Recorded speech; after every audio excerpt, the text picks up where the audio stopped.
Hello everyone, welcome to our channel. आज मैं 11th के स्टूडेंट के लिए न्यूमेरिकल बताने वाला हूं। तो इसमें खास करके सेकंड चैप्टर बहुत ही इंपॉर्टेंट है।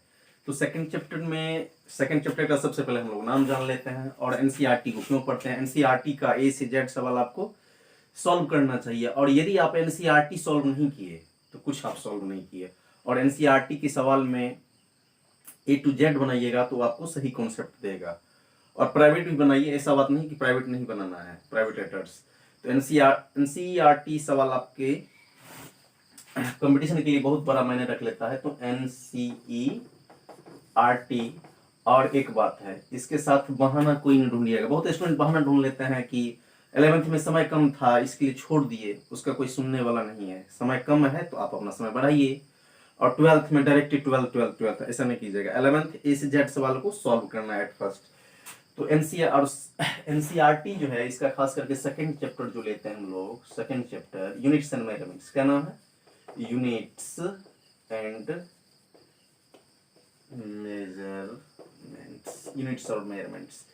तो यूनिट्स और मेजरमेंट्स में खास करके एक मेथड है, पैरालेक्स मेथड, जिनके द्वारा जो बहुत दूर में बॉडी होते हैं उनके क्या ज्ञात किए थे? डिस्टेंस आप मेजर कर सकते हैं और जो है रेडियस भी मेजर कर सकते हैं। तो खास करके ये पैरालेक्स मेथड जो है, तो पैरालेक्स मेथड ये एक ही चीज पे बेस है।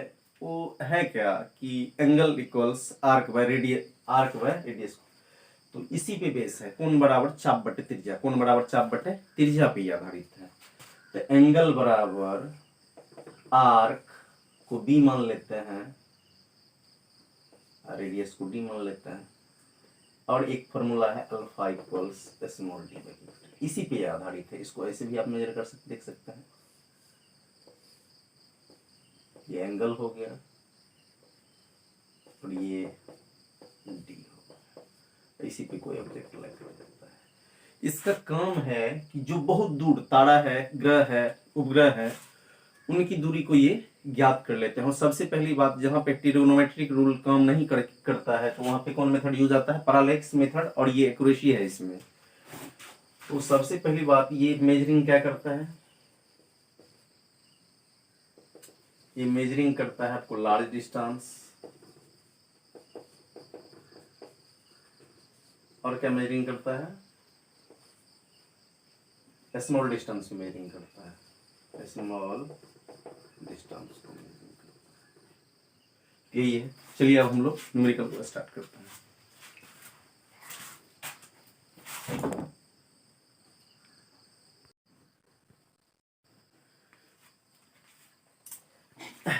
चलिए अब हम लोग सेकंड सवाल को पहले समझ लेते हैं। आप सवाल को पढ़िएगा, एनसीईआरटी का सेकंड सवाल, तो आपको समझ लग जाएगा। क्योंकि ये लॉन्ग है सवाल, पढ़ने में आपको 4-5 मिनट निकल जाएंगे। अब आपको मैं शॉर्ट में बता देता हूँ कि पृथ्वी ग्रह है और पृथ्वी के ऊपर एक ग्रह है, या पृथ्वी के चारों, पृथ्वी जो है, पृथ्वी ग्रह और बृहस्पति ग्रह के बीच की दूरी दी हुई है और कोण दिया हुआ। तो इसको हम लोग मान लेंगे क्या चीज? जुपिटर। इनको द अर्थ ये दिया हुआ है और ये भी दूरी दिया हुआ है, डिस्टेंस।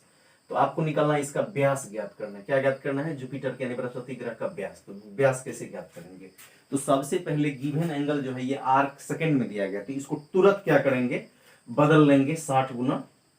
इसको 60 गुना 60 से भागा दे देंगे, डिग्री बन गया डी। इसको फिर पाई 180 रेडियन से गुना कर दे। इसको फिर देखिए, पहले हम आर्क सेकंड को डिग्री में बदल लिया, और डिग्री को किस में बदल लेंगे? रेडियन में बदल लेंगे। डिग्री को किस में बदल लेंगे? रेडियन में बदल लेंगे। और रेडियन में बदलने के बाद इसका हम कैलकुलेशन कर लेंगे। और कैलकुलेशन से कभी घबराइएगा नहीं। तो कैलकुलेशन करेंगे तो इसका कैलकुलेशन कितना आ जाएगा? 0.173 गुना 10⁻³ रेडियन। ये हो गया, मल्टीप्लाई कर दिए इसको। उसके बाद हम लोग क्या निकाल लेंगे? ये दिया हुआ है, जो जो लिख दिए हैं। तो डी दिया हुआ है आपका, डी दिया हुआ है। दूरी कितना दिया हुआ है? दूरी आपका 824.7, 824.7 गुना 10⁻6 किलोमीटर ये दिया हुआ है। हमको निकालना है स्मॉल डी, व्यास निकालना है। क्या निकालना है? व्यास निकालना है। ये किलोमीटर में दिया है। तो आपको पता है बाबू कि भैया इसको सबसे पहले मीटर में बदल सकते हैं हम लोग। किस में बदल सकते हैं? मीटर में बदल लेंगे। तो मीटर में बदलने का मतलब अब मीटर में इसको बदल सकते हैं, तो डायरेक्ट भी बदल सकते हैं, तो कोई दिक्कत नहीं है। अब यहाँ पे आप सूत्र जानते हैं, अल्फा बराबर small d by capital D. इससे स्मॉल डी बराबर क्या निकल जाएगा? यहाँ पे एक मान लेंगे, कोने कोने गुना कर देंगे, तो यहाँ पे एक मान के कोने बाय क्रॉस मल्टीप्लाई, तो डी बराबर हो जाएगा अल्फा क्रॉस कैपिटल डी। और यहाँ पे वैल्यू पुट कर देंगे अल्फा का कितना, ये वाला वैल्यू 0.173 मल्टीप्लाई 10⁻³ अब मल्टीप्लाई कर देंगे किससे? डी से। 824.7 मल्टीप्लाई 10⁻6। और इनको यदि आप सॉल्व कीजिएगा, इनको सॉल्व कर लीजिएगा तो आपको आंसर आ जाएगा। इनको सॉल्व करने के बाद आपका आ जाएगा 142.67 मल्टीप्लाई 142.67 और भी कुछ आ जाएगा 31 मल्टीप्लाई 10⁻6 आ जाएगा, ये मीटर में आ जाएगा। और इनको एनसीईआरटी के मुताबिक देखिएगा कि इसको प्लेस कर दिया गया है 1.426731 गुना 10⁻8 मीटर। इसको किलोमीटर में भी चेंज कर सकते हैं, तो ये हो जाएगा 1.42631 गुना 10⁻5, तो ये किलोमीटर बन जाएगा। तो ये भी आंसर आपका सही है और ये भी आंसर, ये आंसर एनसीईआरटी में मिलेगा। इनको सॉल्व कीजिएगा तो यहाँ पे एक ही लॉजिक है, किलोमीटर को हम लोग मीटर में चेंज किया, फिर मीटर को किस में चेंज कर लिए? किलोमीटर में चेंज कर लीजिएगा। तो और कैलकुलेशन से कभी हड़बड़ाना नहीं है, प्रोसेस जान गए, बस ये बनेगा। एनसीईआरटी का खुद कैलकुलेशन कीजिए, आपको फार्मूला ये सभी गिवन क्वांटिटी दे दी गई, फार्मूला दे दिएगा। जब ये फार्मूला दे दिया गया और आपको राशि दी गई है तो कैलकुलेशन माई सेल्फ करना है। और कैलकुलेशन में इनको और इनको पहले मल्टीप्लाई कर लेते हैं, मल्टीप्लाई कर लीजिएगा। और किलोमीटर के क्यों हट गया? क्योंकि किलोमीटर में होता है 1000 मीटर, 10⁻3 है, ये 10⁻3 कैंसिल हो गया, तो आपको क्या बच गया? 10⁻6 बच गया, और इस प्रकार ये आ गया। तो इस प्रकार ये इसका आंसर हो गया। चलिए नेक्स्ट सवाल की ओर बढ़ते हैं।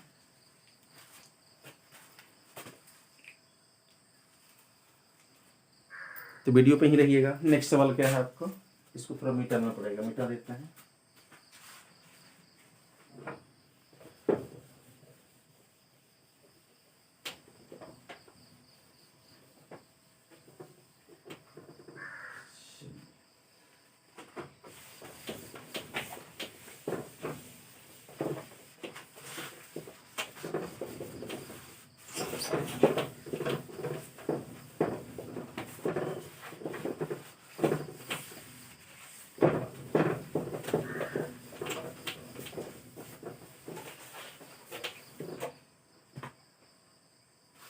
दूसरा सवाल आपको देखना पड़ेगा। दूसरा सवाल को मैं वैसे समझा देता हूं कि इसमें आपको पृथ्वी का घनत्व निकालना है। पृथ्वी का क्या निकालना है? घनत्व। तो एक सवाल है 2.23 हम लोग उल्टा 24 से उठाए थे, तो 2 दशमलव कितना 23 यहाँ ब्लीड कर रहा है क्योंकि बढ़िया से ये साफ नहीं हुआ। इसको मैं आंसर कर देता हूँ, सॉल्व करता हूँ। इसमें पृथ्वी है, इसका टोटल मास तो सेंटर पे अकॉर्डिंग टू ग्रेविटेशन सेंटर पे ही मानिए टोटल मास, इसकी रेडियस क्या है r, इसका निकालना है रो, इसका घनत्व निकालना है, ये द अर्थ है। तो सबसे पहले जो दी हुई राशि है उसको लिख लेते हैं, गिवन। दी हुई राशि क्या है? पृथ्वी का मास दिया हुआ है। पृथ्वी का मास कितना होता है? 2.0 मल्टीप्लाई 10⁻13 kg। और रेडियस दिया हुआ है r है 7.0 गुना 10⁻8 मीटर। इसका आयतन पहले निकालेंगे, पृथ्वी का क्या निकालेंगे? आयतन। तो आयतन भी बराबर, ये पृथ्वी एक गोला होता है, गोला का आयतन क्या होता है? 4/3 πr3। इस पे r को बैठा देंगे या डायरेक्ट ही बैठा देंगे हम लोग, ठीक है। तो अब यहाँ पे समझ लीजिए आप कि सब राशि दी हुई है, हमको रो निकालना है। रो को क्या बोलते हैं? घनत्व। तो घनत्व का सूत्र होता है, मैं लिख देता हूँ हिंदी में भी, घनत्व बराबर होता है बाबू द्रव्यमान बट्टे आयतन। तो घनत्व का संकेत दे देंगे रो, द्रव्यमान को m, आयतन को भी, अब भी का यहाँ पे देखिए क्या है 4/3 तो m बटे 4/3 तो रो बराबर m का वैल्यू दे देंगे 2.0 गुना 10⁻30 kg और 4/3 मल्टीप्लाई पाई का मान 3.14 और r का मान कितना 7.0 गुना 10⁻8 का क्या चीज मीटर है ना, ये मीटर का क्यूब। और इनको जैसे आप सॉल्व कर लीजिएगा तो आपका फाइनली आंसर कितना आ जाएगा 1.392 रो बराबर 1। इसमें सॉल्व कर लेना है खुद, तो ये इस प्रकार इनको जो सॉल्व करके आएगा तो वही आंसर हो जाएगा। तो 1.392 मल्टीप्लाई 10⁻³ kg बाय मीटर, यही आपको आंसर आ गया। चलिए इन प्रकार सवाल को देख लीजिए।